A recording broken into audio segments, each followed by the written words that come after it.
नमस्कार, माझ्या चॅनलमध्ये तुमच्या सगळ्यांचं स्वागत आहे आणि आज आपण कॉन्ट्रॅक्ट मॅरेजच्या पुढच्या भागाला सुरुवात करणार आहे.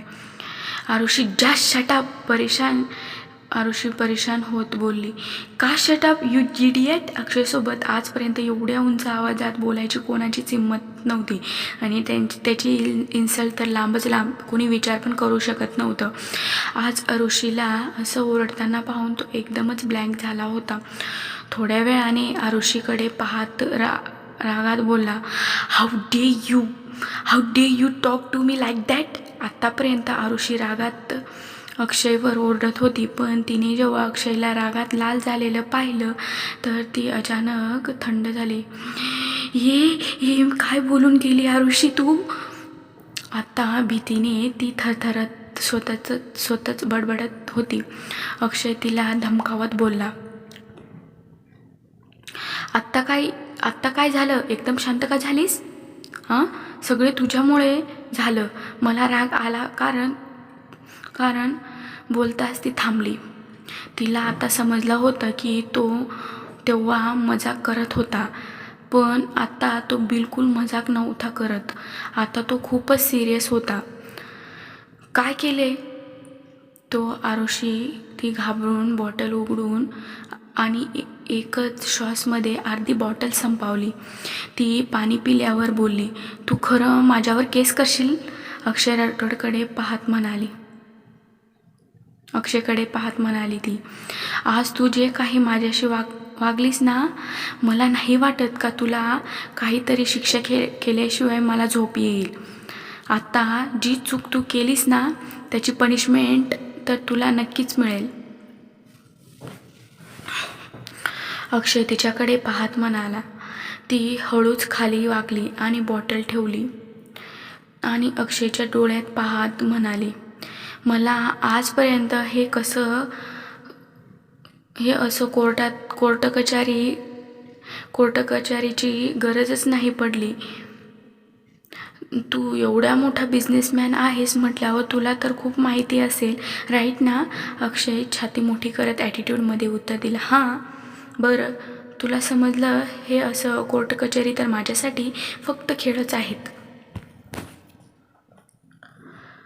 आता तुला तर माहिती झालं असेल की मी तुझी काय हालत करेल.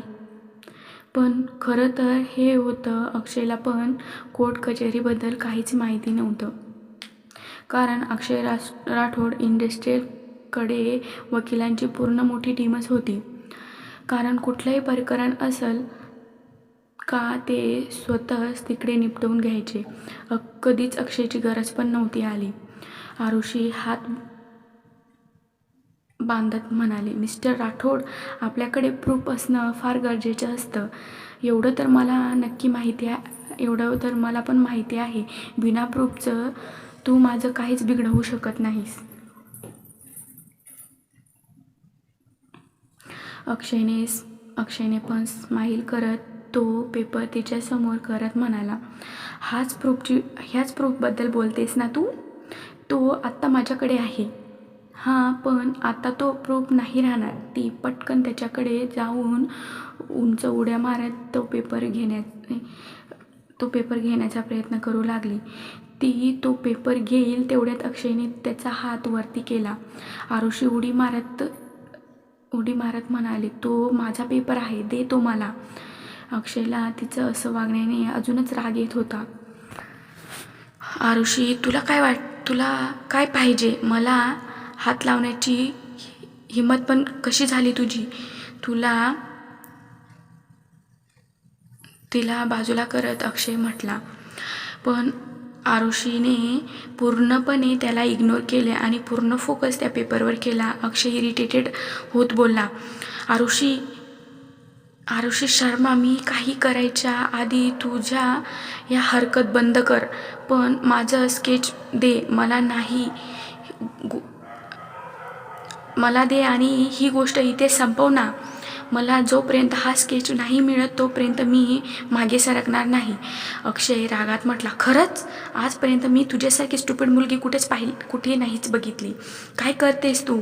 याच्यामध्ये आरुषीला अक्षयचा धक्का लागला आणि तिचा पाय निसटला. तिच्या तोंडातून जोरात आवाज निघाला. ती पडणारच तेवढ्यात ती हात पुढे करून कशाला तरी पकडण्यासाठी प्रयत्न करू लागली. तिचा हात पुढे आलेला पाहून अक्षयने पण तेवढ्याच जोरात पुढे आला आणि तिचा हात जोरात पकडला. पण ह्याच्यामध्ये तो पण स्वतःवर कंट्रोल नाही ठेवू शकला आणि त्याचा पण तोल गेला. पण त्याने मात्र आणि दोघेही खाली पडले. पण आरुषीने घाबरून डोळे जाम मिटले होते. पण खाली पडताना तिला जास्त लागलं नव्हतं, कारण पडताना अक्षयने तिला त्याच्या दोघा हातांच्या मिठीत जाम आवळलं होतं, कारण तिच्या डोक्याला पण हात लावून कव्हर केले होते. त्याला चांगलं समजलं होतं की त्याला नसतं, पण आरुषीला भरपूर जखमा झाल्या असत्या, म्हणून त्याने तिला जोरात दोघे हाताच्या मध्ये आवळून ठेवलं होतं. आत्तापर्यंत असे सीन तिने फक्त मूव्ही किंवा सिरियल्समध्येच पाहिले होते, पण आज तो साक्षात तिच्यासोबतच घडत होता. खाली पडताना तिचा दात अक्षयच्या होठाला लागल्यामुळे तिथून थोडं रक्त येत होतं. आरुषी घाबरून अक्षयपासून पटकन लांब झाली. अक्षय अजून पण बेशुद्ध होऊन खालीच पडला होता. आरुषी थरथरत विचारू लागली, अक्षय तू ठीक आहेस ना? पण अक्षयने काहीच रिप्लाय नाही दिला. म्हणून आरुषीने आता जोरात आवाज दिला, पण तरी काहीच रिप्लाय नाही मिळाला. आता अक्षयला खूप लागलं तर नसेल ना, हा विचार करून आरुषी पॅनिक होत होती. ती थरथरत तिचे हात घेऊन अक्षयच्या नाकाजवळ केले. तिला फार बरं वाटलं की त्याचा श्वास पूर्णपणे ठीक होता, म्हणजे तो फक्त बेशुद्ध झाला होता. ती पटकन त्याच्याजवळ जाऊन बसली.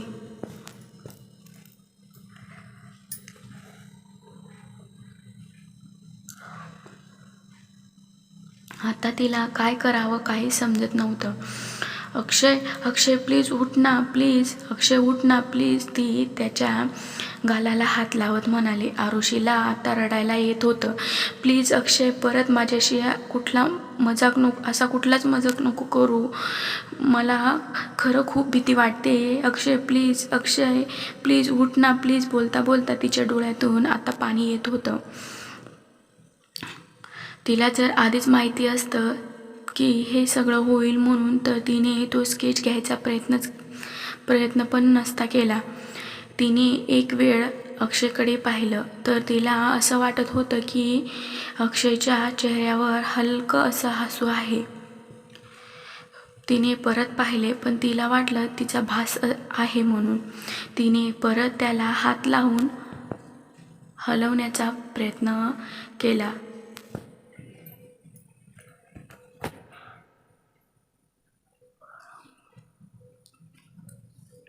पण अक्षयचा काहीच रिॲक्शन नव्हता. अरे देवा, काय करू आता मी, काय करू?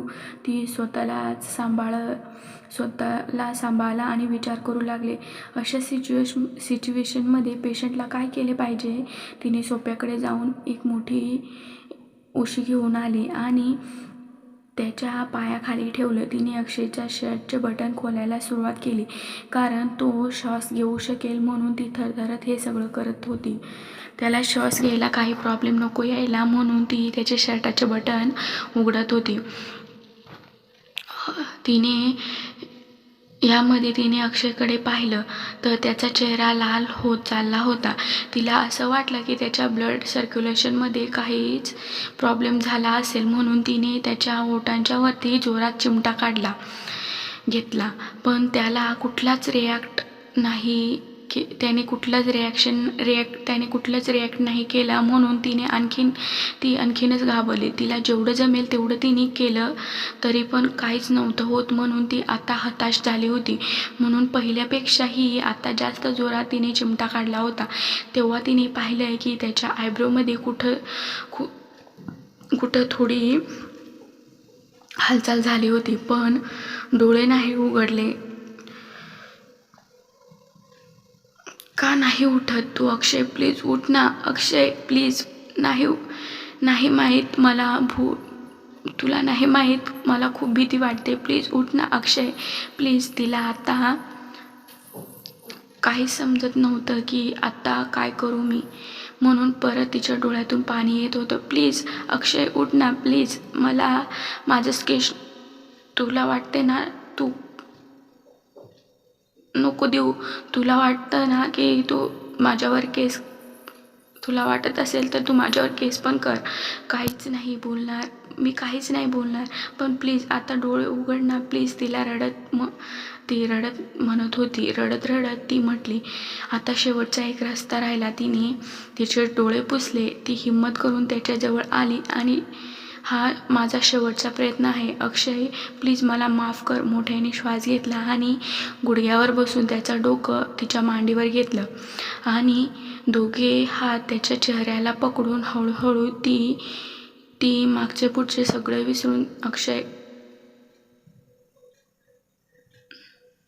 विसरून त्याच्याकडे तिचा चेहरा त्याच्या चेहऱ्याकडे करत होती.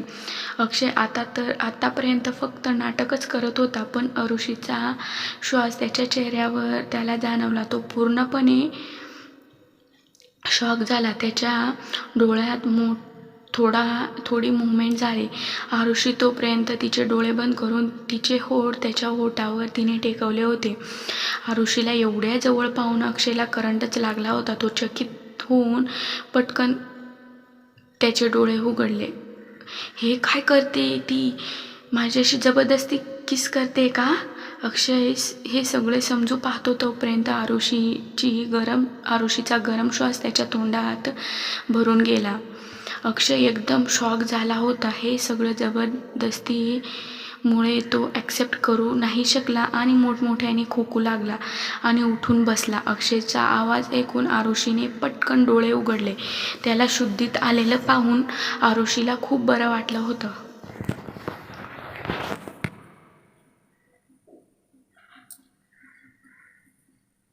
ती खुश होऊन, बरं झालं तुला शुद्ध आली. पण अक्षय आतापर्यंत तिला रागात पाहत होता. आरुषी शर्मा, काय करत होती तू माझ्यासोबत?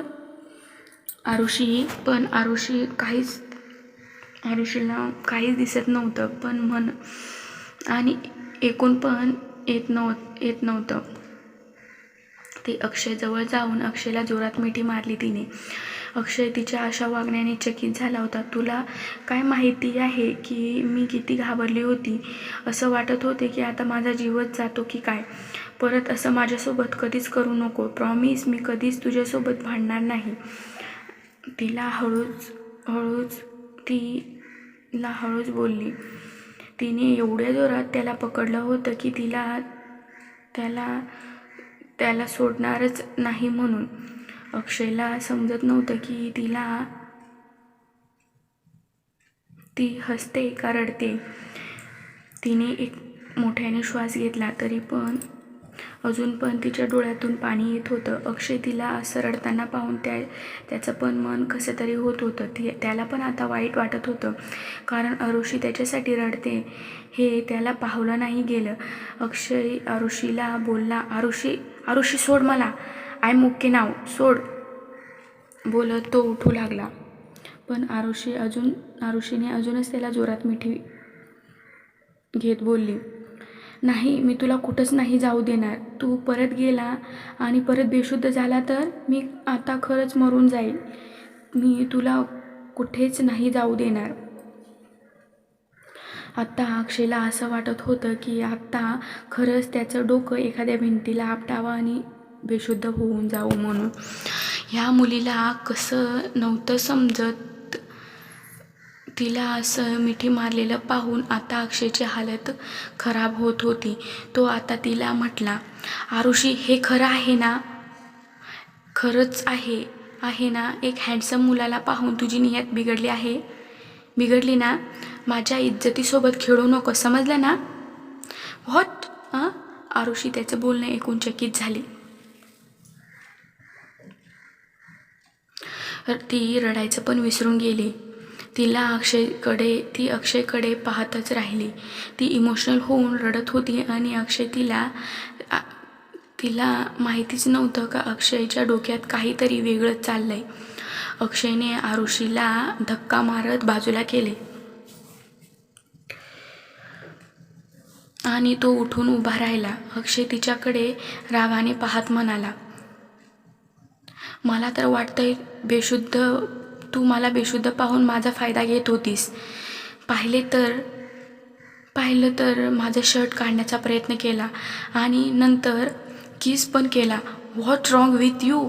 ते मी तुला श्वास घ्यायला प्रॉब्लेम नको व्हायला म्हणून तुझ्या शर्टचे बटन उघडले होते आणि तो किस.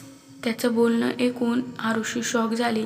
ते सगळं करताना तिला खूप अनकम्फर्टेबल वाटत होतं, पण त्यावेळेस अक्षयला शुद्धीत आणण्यासाठी तिला दुसरा पर्याय नाही सुचला. तिला आता समजत नव्हतं की अक्षयला आत्ता कसं समजू म्हणून. अक्षयचं बोलणं ऐकून ती लाजून लाल झाली होती. मी तुला किस केलं कारण? अक्षय गळा साफ करत म्हणाला.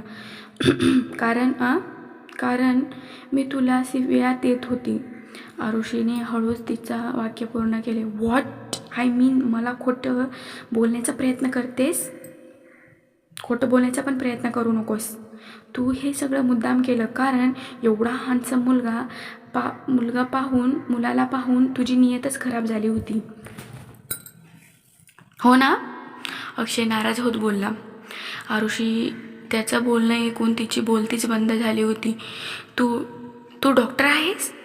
जर तुला खरंच माझी काळजी वाटत होती तर तू ॲम्ब्युलन्सला बोलू शकत होते, नाही तर मॉम डॅडला फोन केला असता. पण नाही, तुला तू असं काहीच नाही केलं. तुला माझ्यासोबत हे सगळं करायचं होतं ना, म्हणून तू हे सगळं केलं. मला नाही माहिती की तू एवढी उतावळी झाली आहेस माझ्या जवळ येण्यासाठी. आरुषी उठून उभी राहिली आणि बोलली, मी खूपच घाबरली होती म्हणून हे सगळं केले. आणि तसंही मी ट्रीटमेंट केली ना म्हणून तू शुद्धीत आलास. मला थँक्यू बोलण्याऐवजी माझ्यावरच रागवतोस. अक्षय मजाक उडवत आरुषीकडे पाहत म्हणाला, तुला असं का वाटतंय की मी तुझ्यामुळे शुद्धीत आलोय? तुला असं नाही का वाटत? इथे तर फक्त मीच होते आणि तुला CPR पण दिला. पण तिला अचानक झटकाच बसला. तिला आठवलं की CPR दिल्यावर कमीत कमी 15 ते 20 मिनटं तरी लागतात शुद्धीत यायला. मग हा लगेच कसं शुद्धीत आला? तिच्या लक्षात आल्यावर ती अक्षयला विचारू लागली, तू हे सगळं मुद्दाम केलं ना? तू काही बेशुद्ध वगैरे झाला नव्हता. तू शुद्धीत होतास ना? तिचं बोलणे ऐकून अक्षयचा चेहराच फिका पडला. पण तो आरुषीला समजू नव्हता देणार. का फक्त तिला परेशान करण्यासाठी त्याने हे सगळं नाटक केलं होतं. तो मोठ्याने बोलला, काही नको इमॅजिन करू. तू कॉलेज न करता तुला कॉलेज कोणी करायला लावलं? तू मस्त असं घरीच बसून चांगले मस्त असं नाटक लिहू शकतेस. आणि हां, रायटर पण रायटर किती मस्त कहाण्या बनवतेस. तिच्या डोळ्यात पाहून तो बोलला, तुला एक फुकटचा सल्ला देऊ का? माझ्याबद्दल एवढा विचार नको करूस. कारण हा पाठ तुम्हाला कसा वाटला? अशाच पुढच्या पाठसाठी लाईक करा, शेअर करा, कमेंट करा आणि माझ्या चॅनलला सबस्क्राईब नक्की करा. थँक्यू.